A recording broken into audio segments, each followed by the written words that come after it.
नदीम रज़ा का सलाम। बात है ज़िला कुर्रम की। खैबर पख्तूनख्वा का ये ज़िला है और ये कोहाट डिवीज़न में आता है। यहाँ के हालात आए रोज़ ख़राब रहते हैं, लेकिन बदकिस्मती से वो ख़बरों की ज़ीनत नहीं बन पाते। वो हमारा मेन स्ट्रीम मीडिया हो या सोशल मीडिया, वहाँ वो उनकी नज़रों से उझल रहता है। उसकी वजूहात क्या हैं अब वो सबको मालूम है, लेकिन मैंने आज सोचा कि इस टॉपिक पे बात की जाए, क्योंकि बहरहाल ये कि अपना एक बड़ा ज़िला है, पहाड़ी ज़िला है ये सारा, और यहाँ के हालात क्यों ख़राब होते हैं, क्या है, और बात इसकी तवील एक दास्तान है, 80 से पहले की है। लेकिन बहरहाल मैं मुख्तसरन जो अभी जो हालात ख़राब होने शुरू हुए हैं दोबारा से, जो अगस्त के महीने में शुरू हुए थे, दो कबाइल के दरमियान ये लड़ाई थी, ज़मीन का मसला था। जो लीज़ के ऊपर ज़मीन एक कबीले ने दूसरे कबीलों को दी थी, जो वक्त मुकर्ररा पे ख़त्म हुआ, उसके बाद फिर हैंड ओवर नहीं हुआ, वाट एवर इसी तरह की कुछ सूरत हाल थी। लेकिन उसके दौरान 3 मराइल में यहाँ पे लड़ाइयाँ हो चुकी हैं। पहली लड़ाई में 50 से ज़्यादा अफराद शहीद हुए, फिर दूसरी लड़ाई में 50, दोनों दो तरफ़ा लड़ाई होती है, दोनों कबीले के मारे जाते हैं। फिर अभी 2 हफ़्ते पहले फिर 15 अफराद को मार दिया गया था। जो सिक्योरिटी हिसार में गाड़ियाँ जा रही थी, काफ़िला, उसके ऊपर फायरिंग की गई, और यहीं पे है वो सारी सूरत हाल और हालात वहाँ पे फिर वो ख़राब हुए और 15 अफराद उसमें गए। उसके बाद भी मैं बताऊँ आपको, अब जब से वहाँ पे सारा कुछ बंद है, लेकिन आमतौर पर 2 हफ़्ते से बंद है, कुछ भी नहीं है। अब मैं थोड़ा सा पहले इस इलाके के मेले वक़ूफ़ बताऊँ आपको कि ये इलाका है कहाँ और कितना पेचीदा इलाका है ये, और उतने ही हुकाम की निगाहों से भी गायब रहता है, ख्वाह हालात किसी किस्म के क्यों ना हो, बद से बदतर ही क्यों ना हो जाएं। लेकिन ये कुछ ऐसा नहीं होता है। ये पहाड़ी इलाका है और ये इसके मगरिब में अफ़गानिस्तान के साथ तवील सरहद को ये शेयर करता है यहाँ पे। और जो आखिरी हमारी मरदमशुमारी हुई थी उसके मुताबिक कहते हैं कि 8 लाख से ज़ायद नफूस पर मुश्तमिल है ये। लेकिन जो आज़ाद ज़राए हैं वहाँ के जो लोग कहते हैं इसकी आबादी कहीं ज़्यादा है, ये 8 लाख से कहीं ज़्यादा है।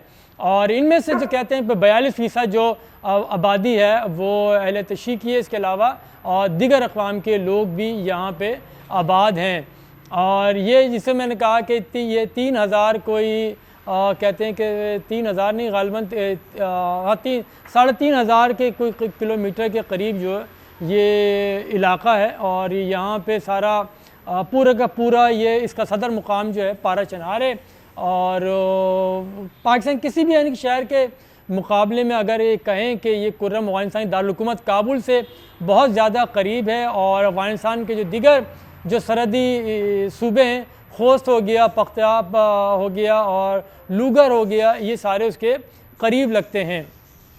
और यहाँ पे 12 इसी एरिए के अंदर वो दाइश जो तंजीम है उसका भी यहाँ पे वजूद बहुत गहरा है, यहाँ पे उसको रखा गया है। और तालिबान के भी ये ज़ेर कंट्रोल इलाके हैं सारे, और ये बड़े गैर मामूली यहाँ पे वाक़यात होते रहते हैं। और आए रोज़ ये शिया सुन्नी तसादुम भी यहाँ पे वो होते रहते हैं। यानी अस्करी पसंदी जो है वहाँ उस पूरे बॉर्डर के ऊपर बहुत ज़्यादा है। 12 वाक़यात ऐसे हमारे सामने आते रहे हैं, क्योंकि वहाँ जितने भी अफ़गान मुहाजिरीन वो कहते हैं कि लोकल जो रहनुमा है वहाँ के महसूद अली जान, वो उनका भी ये कहना है कहना है कि यहाँ पे जो अफ़गान मुहाजिरीन को बहुत बड़ी तादाद में जो ला के रखा हुआ है उसकी वजह से हालात बहुत ही यहाँ पे ख़राब होते जा रहे हैं। बेशतर यहाँ का जो इलाका है इनके साथ ये तूरी कबाइल यहाँ पे आबाद है, उसके साथ लड़ाइयाँ तूरी है, बंगश कबाइल और दिगर हैं, उनकी वो लड़ाइयाँ होती रहती हैं।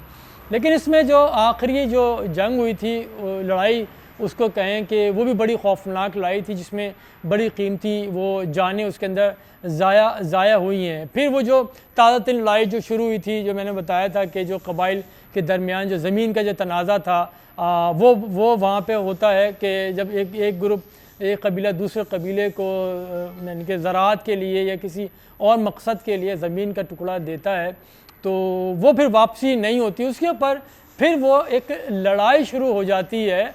लेकिन ये तकरीबन पारा चनार से कोई 15 किलोमीटर ये जुनूब में वाक़ है ये इलाका है कि जहाँ पे ये लड़ाई यहाँ पे शुरू हो जाती है। ये अगस्त में जो झड़पें हुई थी, ये इसका कहना ये है कि एक अमन कमेटी और जिरगे के रुकन महमूद अली जान इन्होंने अल जज़ीरा को बताया था कि एक शिया अक्सरती कबीला है माली खेल और सुन्नी अक्सरती कबीला मदगी किले के दरमियान इलाके का तनाज़ा था बेसिकली, और इसका जो कहा जाता है इसका तनाज़े का सबब एक बूशहरा गांव की ज़रई ज़मीन का टुकड़ा था, और ये पाराचनार से तकरीबन 15 किलोमीटर दूर जनूब में वाक़ है ये, और ये ज़रई ज़मीन शिया कबीले की मिल्कियत है, और ये ज़मीन काश्तकारी के लिए उन्होंने सुन्नी कबीले को लीज़ पर दी थी। ये कहना है अमन कमेटी के रुकन महमूद अली जान का, जिन्होंने ये अल जज़ीरा को एक इंटरव्यू में बताया था। वहीं से मैंने ये अक्स की हैं चीज़ें, इसमें से बेशतर चीज़ें। और फिर ये जब लीज़ ख़त्म होती है तो ये हवालगी के उसके ऊपर ये मामला इनका बिगड़ता है। उन्होंने इनकार कर दिया कबीले ने दूसरे कबीलों को वापस ज़मीन करने थे, जिस पर इनकी लड़ाई शुरू होती है। और ये महमूद अली जान ने यह भी दावा किया कि शिया सुन्नी कबाइल पर मुश्तमिल ये मुकामी अमन कमेटी जो है सूरत-ए-हाल पर काबू पाने की कोशिश की और हुकूमत से मदाखलत करने के कहा, लेकिन हुकूमत ने जवाब देने में ताख़ीर कर दी। ये एक बड़ा मामला है जो वहाँ पे अक्सर बेशतर ये होता रहता है।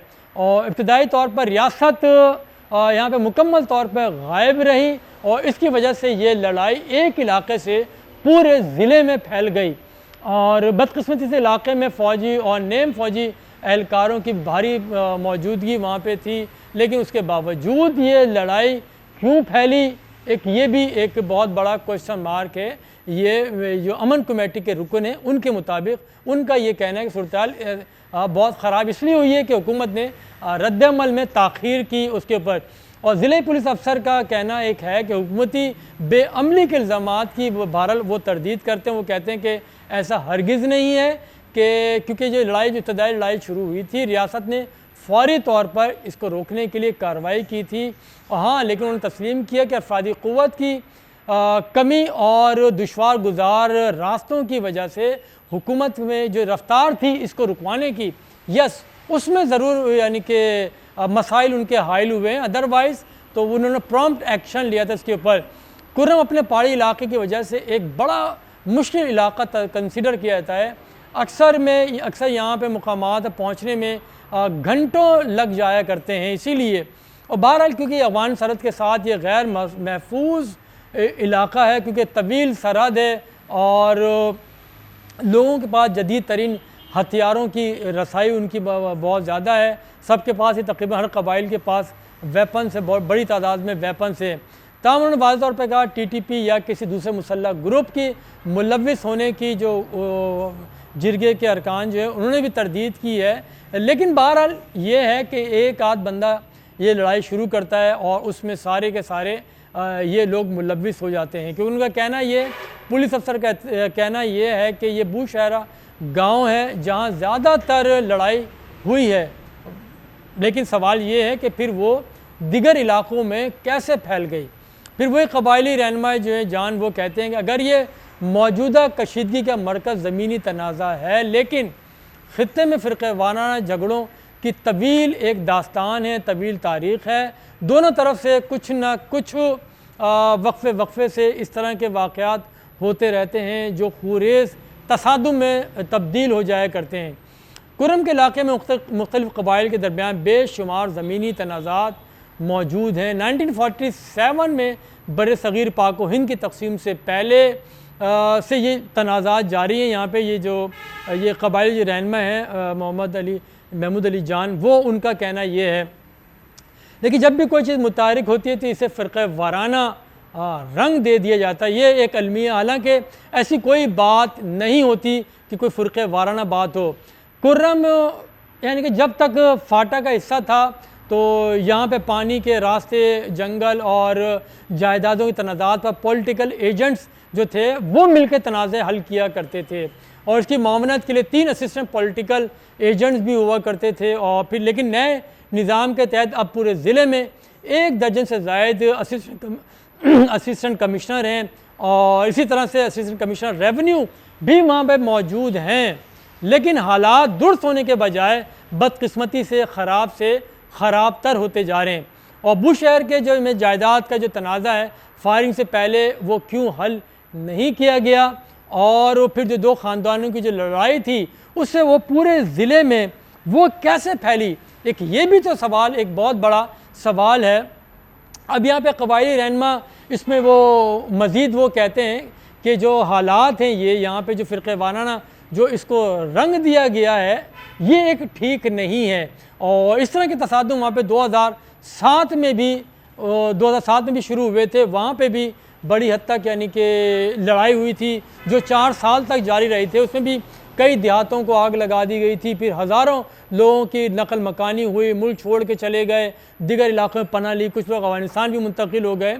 और कुर्रम में उस वक्त भी वफाक के ज़ेर इंतज़ाम कबायली इलाक़ों में जो ये उस वक़्त ये फाटा का हिस्सा हुआ करता था, जो मुल्क के बाकी हिस्सों से भी बहरहाल वो कटा हुआ था। लेकिन 2011 में जब पाक फ़ौज मुकाबिल जो मुकामी कबाइल हैं उनके साथ तो मिल के फिर उन्होंने इस लड़ाई को ख़त्म कराने के लिए कामयाब कार्रवाई की। उसमें कुछ वक्त तक कमी आई वाक़यात के अंदर, लेकिन हाँ ये ज़रूर था उसके अंदर तकरीबन कोई 2 से 2.5 हज़ार के करीब लोग उसमें मारे गए थे। ये अफसोसनाक वाक़या था। फिर अगर अब मैं बात करता हूँ कि हम आएंगी कि वहाँ पे कि कैसे जो शिया सुन्नी जो कबाइल हैं वो पुरअमन और एक दूसरे के साथ रहते भी हैं। ऐसा नहीं है कि सारे तमाम जितनी भी आबादी है शिया सुन्नी की वो लड़ते रहते, ऐसा नहीं है। बाज़ अफराद आते हैं, वो चिंगारियाँ पैदा करते हैं, उसके बाद हालात फिर किसी के कंट्रोल में नहीं होते। क्योंकि गुज़िश्ता जो बात अगर सारी देखी जाए, क्योंकि वहाँ पे जो गुज़िश्ता जो जलूस भी निकले थे, मुहर्रम के ले लें या रबीउल अव्वल के जलूस ले लें, तो उसमें भी मिल के सब ने उसमें अज़ादारी भी मिल के की थी, और ये जो 12 रबीउल अव्वल के जलूस थे वो भी मिल के मनाए थे। यानी कि एक हम आहंगी की फ़ज़ा वहाँ पर मौजूद है। ऐसा हरगिज़ नहीं है, क्योंकि उन्होंने जो सुन्नी कबाइल थे उन्होंने ही शियों को तहफ़्फ़ुज़ फ़राहम किया गया था जलूसों पे हमले रोकने के लिए। तो इस तरह से उन्होंने काम किया गया था। और पहले भी जिस तरह वहाँ पे जो सूरत हाल माजी में रही है, इन हंगामा आराई से रोकने के लिए लोगों ने वहाँ पे अमन मार्च भी किए थे। बड़ी तादाद में लोग घरों से निकले थे, उसमें शिया सुन्नी सारे थे। मुझे याद है अगस्त से पहले उन्होंने बड़े तवील यानी कि पूरे ज़िले के अंदर कुर्रम में तमाम शिया सुन्नी उलमा तुलबा बिलखुसूस, ये क्रेडिट तुलबा को भी जाता है, वो सारे मिल के उन्होंने एहतजाज पुरअमन मार्च किए थे और ख़दशात का इजहार किया था कि हालात वहाँ पे ख़राब हो सकते हैं। लेकिन फिर भी उसके बावजूद उसके ऊपर तवज्जो नहीं दी गई और हालात ख़राब हो गए। वहाँ पे अगर मैं बात करूँ कि वहाँ पे तालीमी रुझान भी सबसे ज़्यादा है और ठीक ठाक लोग पढ़ने में सबसे आगे हैं, अच्छी मुलाजमतों में लगे हुए, सरकारी हों या प्राइवेट हों या NGOs हों, हर जगह उनके लोग मौजूद हैं ज़िले कुर्रम के। और अभी भी जो पिछली जो हालिया जो 2 हफ्तों से पहले जो लड़ाई हुई थी उसके बाद से मुसलसल वहाँ पे रास्ते बंद हैं। ये बड़ी हैरान कुन परेशान कुन बात है। वहाँ पे तेल ख़त्म हो गया, हॉस्पिटल के अंदर ऑपरेशन नहीं हो रहे, जो लोगों को रेफ़र किया जाता है पेशावर के हॉस्पिटल के अंदर वो भी नहीं आ पा रहे हैं। कई अमवात हो चुकी हैं, तालीमी इदारे सारे बंद पड़े और जो ज़रूरी सहूलियात हैं वो नापैद हो चुकी है, वहाँ पे कुछ भी नहीं है। तो अब वो बहरहाल हम सियासत में सारे लगे में 26वीं आइनी तरमीम हो तो उसमें रात शब्बेदारियाँ की जाती हैं, एक दूसरे की दहलीज़ पे जाया जाता है, पसंद हो या ना हो। लेकिन जो कुर्रम के हालात हैं, ना ये जो सूबे के वज़ीर आला हैं अली मीन गंडापुर उनको दिखाई दे रहे हैं। वो गवर्नमेंट के ख़िलाफ़ एहतजाज का तो ऐलान करते हैं और वो पश्तून तहफ़्फ़ुज़ मूवमेंट के जलसे में भी चले जाते हैं, गवर्नर भी चले जाते हैं, लेकिन उनको ये कुर्रम का ये सामने नहीं आता। गो के जो जिरगा हुआ था अभी पिछले दिनों पश्तून तहफ़्फ़ुज़ मूवमेंट का, उन्होंने जिस तरह से आवाज़ उठाई थी, उन्होंने कहा था हमारे नज़दीक शिया सुन्नी की कोई लड़ाई कुछ नहीं होना चाहिए। लेकिन उसके बावजूद इस जानिब ना ही जो पश्तून तहफ़्फ़ुज़ मूवमेंट है वो, क्योंकि दोनों तरफ वहाँ भी जो शिया हो या सुन्नी हो दोनों पश्तून हैं, दोनों वहीं के कबाइल के रहने वाले लोग हैं, जो भी है आपस में लड़ रहे हैं। ऐसे में मैं समझता हूँ कि गवर्नमेंट को KP की गवर्नमेंट को स्टेप लेना पड़ेगा और जो हालात वहाँ के ख़राब हो रहे हैं, जो एहतजाज करने के लिए वज़ीर आला अली मीन गंडापुर ऐलान तो कर रहे हैं 26वीं आइनी तरमीम के लिए अपने लीडर के लिए, लेकिन उनको ये एहसास नहीं है कि 2 हफ्ते से कुर्रम के पूरे यानी कि इलाके बंद हैं, उनकी पेशावर से रब्ता कटा हुआ, मुल्क के दीगर हिस्सों से अगर उनको पेशावर आना पड़ता है तो उन्हें अफ़गानिस्तान का रूट लेना पड़ता है। अफ़गानिस्तान से पेशावर आते हैं, तो अफ़गानिस्तान में कौन कितने लोग वहाँ से बाहर निकलने में कामयाब होते हैं ये तो उन लोगों को पता है कि कितने मारे जाते हैं उस दौरान, सफ़र के दौरान। तो बहरहाल गवर्नमेंट को कोशिश करनी चाहिए और हमारे सिक्योरिटी इदारों को भी कि इस जानिब तवज्जो दें जिसकी तरफ तवज्जो नहीं है। सियासत फिर भी होती रहेगी, सियासत तब होगी जब आपके लोग होंगे। जब लोग ही आपस में नहीं मिलेंगे तो फिर इंतशार की फ़ज़ा कायम रहेगी, तो मुल्क में ना सरमायाकारी होगी, ना अमन व अमान होगा और बेचैनी ही बेचैनी होगी। तो अभी भी वक्त है मेरे ख़्याल में तवज्जो देनी चाहिए। जो 15 दिन से रास्ते बंद हैं ये कुर्रम की तरफ जाने के और आने के, इसको खोलना चाहिए। कितने लोग जो बैरून मुल्क से छुट्टियों पर आए हुए थे या कितने तलबा को बाहर जाना था, उनके वीज़े ख़त्म हो रहे हैं, उनके सारा नौकरियाँ उनकी ख़त्म हो रही हैं। तो ये वो मसला है कि जो इंसानी बहरान को जन्म दे सकता है। बहुत शुक्रिया, खुदा हाफिज़।